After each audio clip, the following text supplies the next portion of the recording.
Hello and welcome to this presentation. It's the introduction of my new book, The Empowered Woman's Path, a guide to leading, thriving, and balancing ambition with family life. You can see a copy here.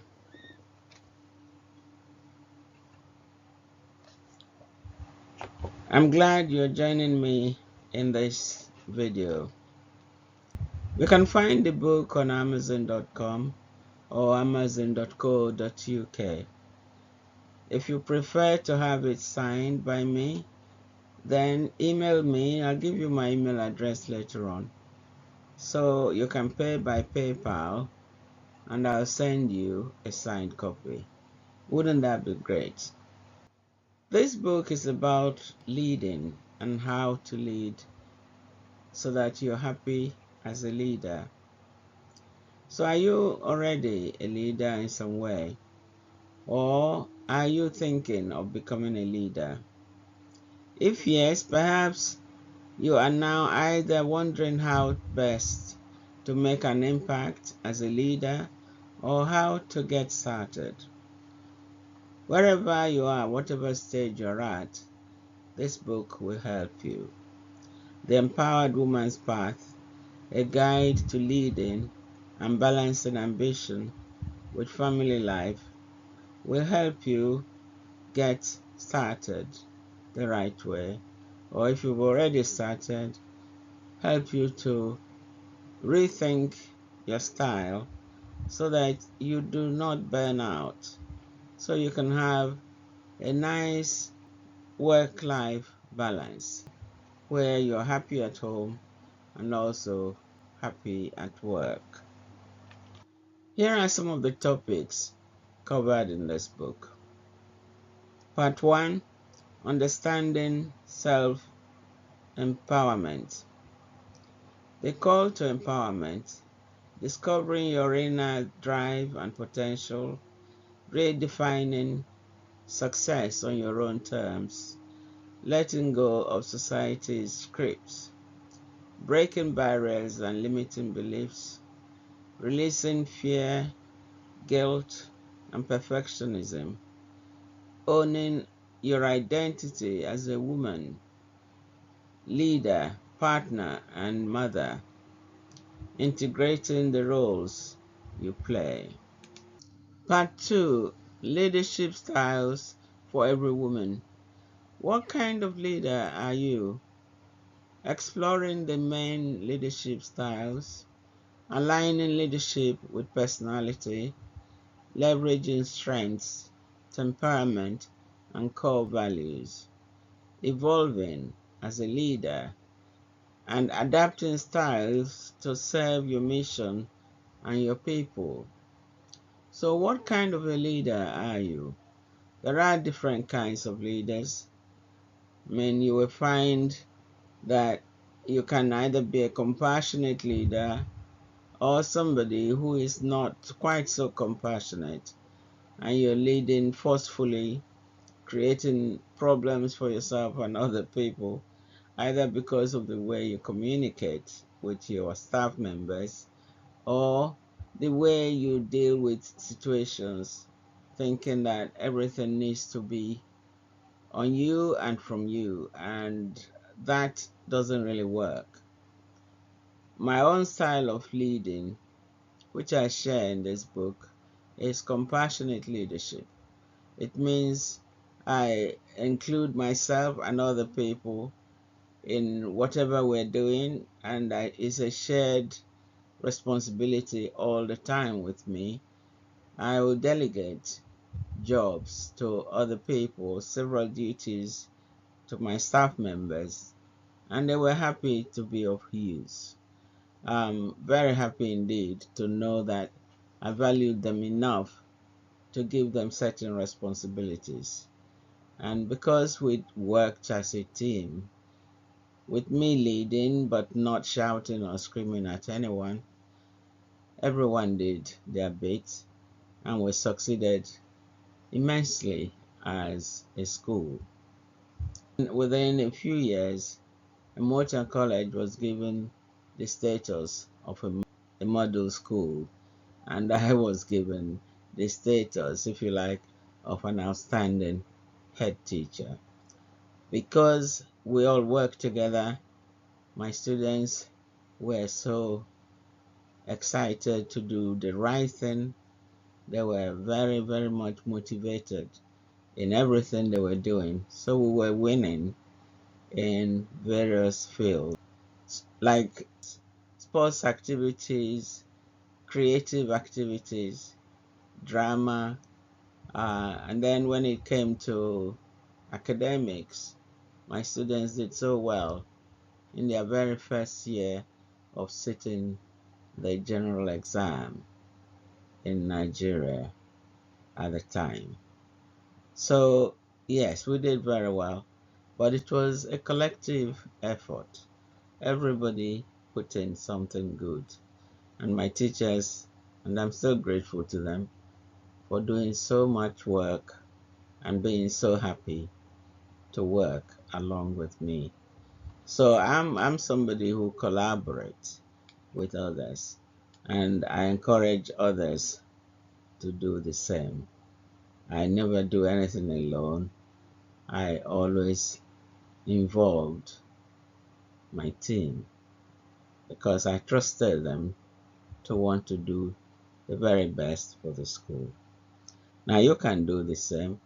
Some leaders take it upon themselves to be the only clever person in the team, making others feel little. Well, if you are that sort of a leader, you will find that everyone will fold their arms and watch you fail. So it's important to make sure that you engage your members of staff in anything you're doing. Give them a clear vision of what you want to achieve and enable them to help you achieve those goals by giving them responsibilities through delegation of duties.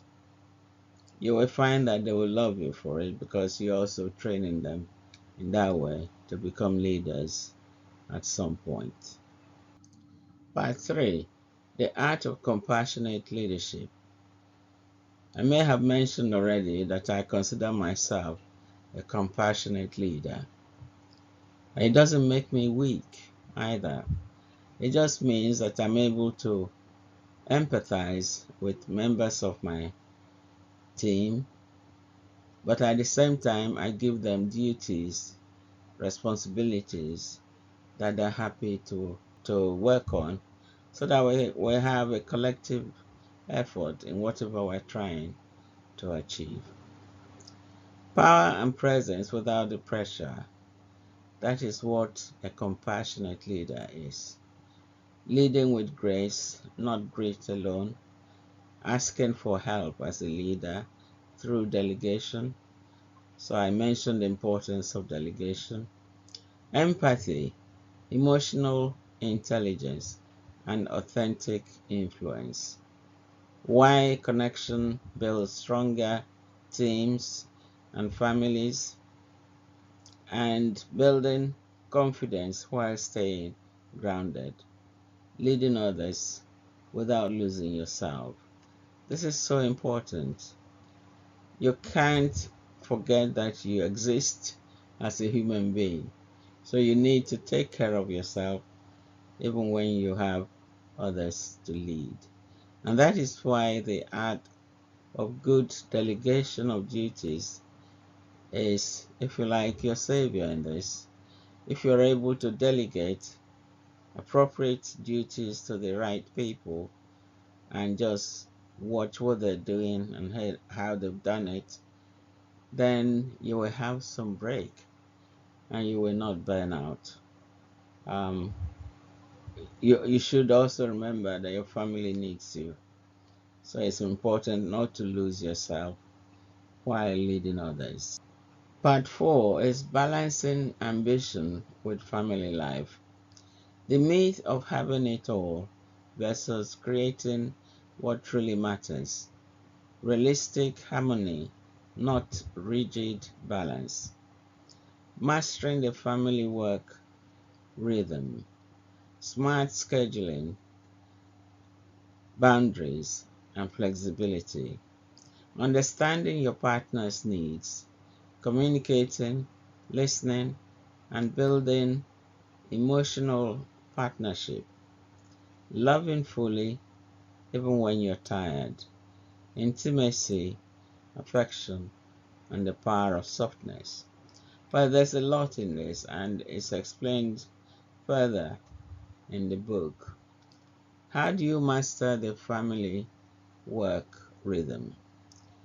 What I used to do is to complete whatever little work I think I ought to do before the following day at work. So I stay a little longer, maybe another hour or two. But when I get home, I'm fully present for my children and my husband at the time. So it was easier for me not to get burnt out, if you like. The burnout is where you get exhausted, you're stressed, and you're complaining, and you could even fall ill if you're not giving yourself that space to clear your head of all the work when you get home and fill your head, if you like, with the love and compassion and attention of both your husband and your children when you arrive home.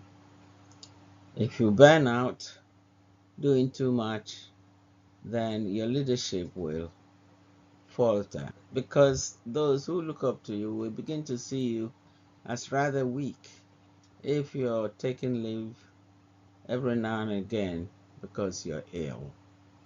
So do what you can not to burn out at all. Uh, Create the rest time, create a time to be loved, and create a time to love your partner as well. The power of rest and self-care. I just mentioned it. Knowing when to pause, recognizing burnout before it hits, creating a peaceful, empowered home, navigating transitions with grace and strength, leaving a legacy, living with purpose beyond the present. Very important. How do you leave a legacy and how do you live with purpose beyond the present? That we should look at next. It's a question of mindfulness, being able to understand where you are right now and forget what's happening or what will be happening. What I mean by forget doesn't mean exactly forget. It means put everything where they should be so that you can create a peaceful and empowered home. Otherwise, if all you do is bring your work home and scream at your children or refuse to make time for your husband to have time with you, then you're creating a real problem for yourself, which you may find difficult to resolve as time goes on. So whatever you do, learn when to pause and learn when to give time to your family members. Recharging and being vulnerable in love is important, as I've just been saying. Permission to be human and to be held. The power of mentorship and community. What does it mean to have mentorship and community? I mentioned earlier that the Parents Teachers Association of the school where I was head at Morton College were extremely helpful. Well, that is community. So I didn't do all the things alone. I implored them to help. I asked for their help and their experience. I mean, I'd never built a house all by myself before, but then we were going to build 16 classrooms, and amongst the community of my Parents Teachers Association, PTA, were builders, people who knew what to do and how to do it. And all I did was delegate the duties to them. And they were very happy to be of help. So they mentored me on things I didn't know, but I was in charge without shouting out to say, oh, I'm the leader. Because what do I know about laying blocks or bricks and creating a structure that is a whole building all by itself and really beautiful? I trusted my Parents Teachers Association members, to help, and they did. And that is the power of both mentorship, because they mentored me and I told them about my vision and what I wanted to achieve with what we were doing. And they were a community that was extremely helpful. Now, if you're not in a school and therefore cannot have Parents Teachers Association, look within the group you're in and create a community that is helpful to you and to everyone else.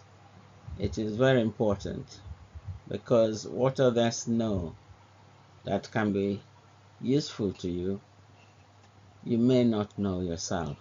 So it's important not to be too proud or to be too fussy about who you choose, because those who are within your community often are very glad and happy to help if you ask them nicely. Now, part 6, living with mindfulness and spiritual alignment. So how do you do that? Leading with mindfulness means making sure that you are concentrating on what's important at the moment, rather than compiling a million things from the past and possible future and confusing yourself as well as those you're leading. It is also a spiritual thing to be mindful of your present time. Now, if you're also a spiritual person, which means you pray or request the help of the Holy Spirit once in a while, it is useful to do this constantly and to listen to God's voice within you and make the right choices. Spirituality is not very difficult. It is just a question of concentrating on listening to what God has to say to you. And I usually tell people a small, quiet voice within you is the Holy Spirit from God talking to you. So try and listen once in a while, and you will understand what I mean. Becoming the embodiment of empowerment. It sounds really powerful and all that. But all this means is you are the person that your members come to for answers. And you are the one who also encourage them to do their best. So at the same time as leading the group, you are also someone who is constantly telling them they can do better. They have done very well, but they have the future ahead of them, and they can also do a lot better. So they feel empowered because you are appreciating whatever little or however much they are able to put into whatever project you're doing. That's how to be a compassionate leader.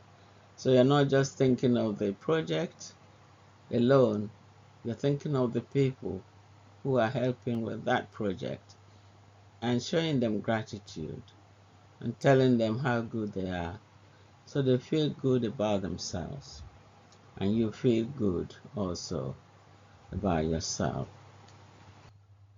All through these chapters, you will notice that one thing runs through them, and that is compassion. In this book, I share how to lead others without losing yourself or becoming a tyrant. Here is what one of my deputy head teachers said about me when I was leaving a motor college to go on study leave for my PhD program. What we, the members of staff of a motor college, and the students loved and will continue to remember about you, madam, is your strictness without nastiness, kindness that showed true compassion, and your ever-present personality.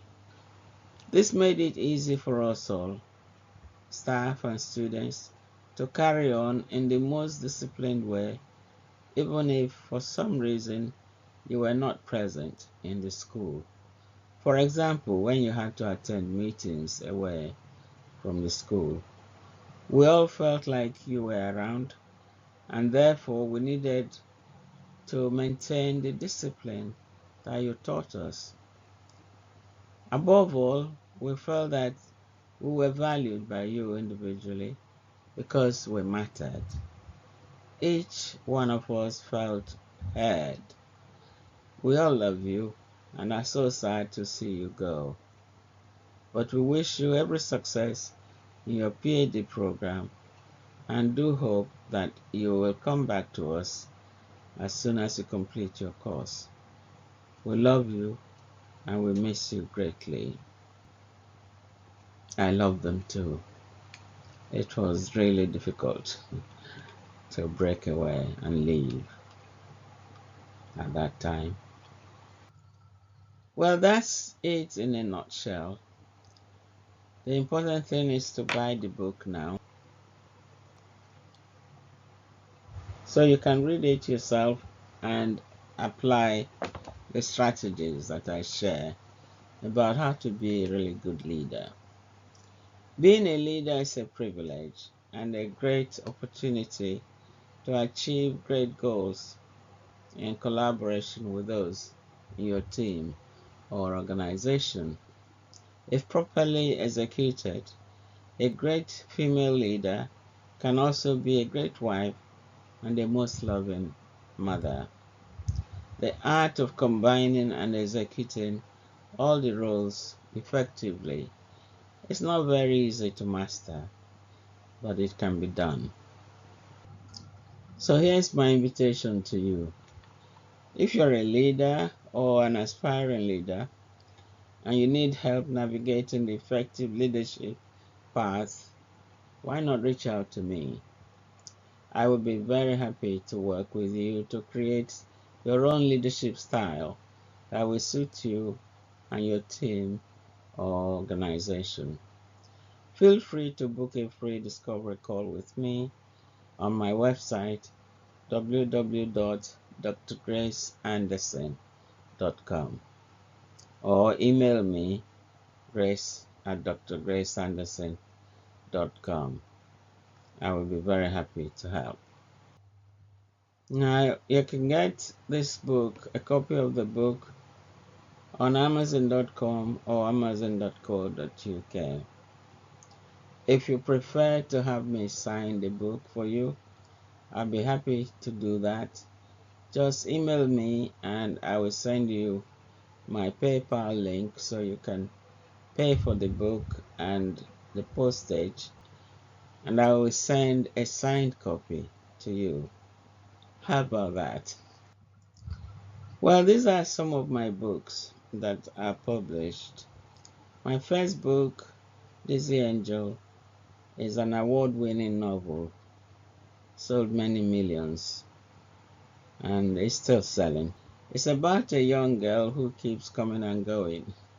In Nigeria, we call them Obanje or Abiku.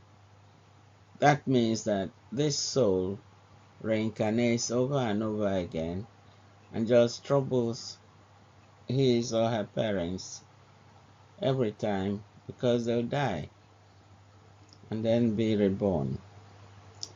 You need to read the book to know the twists and turns on how this girl whether she survives or doesn't. Something for you to find out. The Broken Bond is my second novel. It's about a young lady called Belinda who loses her mother very young, at a young age, and she had to take over the role of a mother and sister to her little brother. The corruption in Nigeria, especially of men wanting to sleep with young women, made things really difficult for her. You need to find out how she survives. And then in London, it's about me surviving the traumas of divorce in London. If you buy the book, and I advise that you do, you need to have some tissues in your pocket because you will cry. There are many incidents in that book that will make people tearful, but at the end of it, you will really love it because it's a true story, and if I may say so, people have said excellently well told. Okay, the next book I'm going to talk about is How to Find and Sustain a Great Relationship.